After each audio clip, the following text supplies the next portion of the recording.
సింగరేణిలో పనిచేసే రిటైర్డ్ కార్మికులందరికీ రేషన్ కార్డులు, పెన్షన్లు వచ్చే విధంగా కృషి చేస్తున్నామని సింగరేణి రిటైర్డ్ ఎంప్లాయీస్ యూనియన్ నాయకులు అన్నారు. మంచిర్యాల జిల్లా రామకృష్ణాపూర్లోని సింగరేణి కమ్యూనిటీ హాల్లో సింగరేణి రిటైర్డ్ కార్మికుల సమావేశం జరిగింది.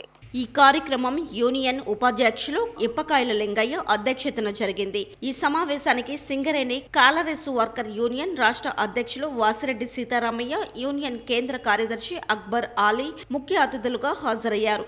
ఈ సమావేశంలో సుమారు 300 మంది రిటైర్డ్ కార్మికులు పాల్గొన్నారు. ఏదైతే ఇంతకుముందు అగ్రల్ సార్ చెప్పినట్టు పెన్షన్ సంబంధించి, ఓటర్ సంబంధించి, అదేవిధంగా మెడికల్ సంబంధించినటువంటి అంశాలు అనేది సింగరేణితో మాట్లాడిన సందర్భాలు ఉన్నాయి. అదేవిధంగా వీటితో పాటు స్థానికంగా ఏదైతే ఈ రిటైర్డ్ వాళ్ళకు రేషన్ కార్డ్స్ రాక చాలామంది ఇబ్బంది పడుతూ ఉన్నారు. ఎందుకంటే ప్రభుత్వం తరఫున ఏ పథకం వచ్చినా కూడా ముందుగా చూసేది రేషన్ కార్డు లింక్ తోటి ఉంటాయి. కాబట్టి గత ప్రభుత్వం చాలా వరకు రేషన్ కార్డ్స్ ఇవ్వలేదు. ఇప్పుడు వచ్చిన ప్రభుత్వం కూడా అధికారంలోకి వచ్చిన తర్వాత రేషన్ కార్డ్స్ ఇస్తామని చెప్పడం జరిగింది. కానీ ఇప్పటి వరకు కూడా అటువంటిది ఏం చేయడం లేదు. ఈ సంక్రాంతి తర్వాత ఇస్తామని చెప్పడం జరుగుతూ ఉన్నది. దాంట్లో ఎవరైతే రిటైర్డ్ కార్మికులు ఉన్నారో వాళ్ళందరికీ పెన్షన్ తోటి సంబంధం లేకుండా ప్రతి ఒక్కరికి కూడా రేషన్ కార్డ్స్ ఇచ్చే విధంగా మేము కమిషనర్ అంటే స్థానికంగా ఉన్నటువంటి ఎమ్మెల్యేల దృష్టికి తీసుకుపోయి అది చేయడానికి కూడా మేము అది చేస్తున్నాం. అదేవిధంగా స్థానిక కమిషనర్, మున్సిపల్ కమిషనర్ దృష్టి కూడా గతంలో తీసుకుపోవడం జరిగింది.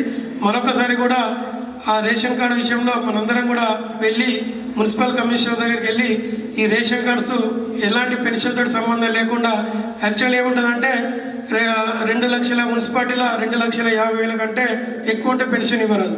అంటే ఇప్పుడు మనకి 21,000 అట్లా ఉంటే మనకు పెన్షన్ మన రేషన్ కార్డు రాదు.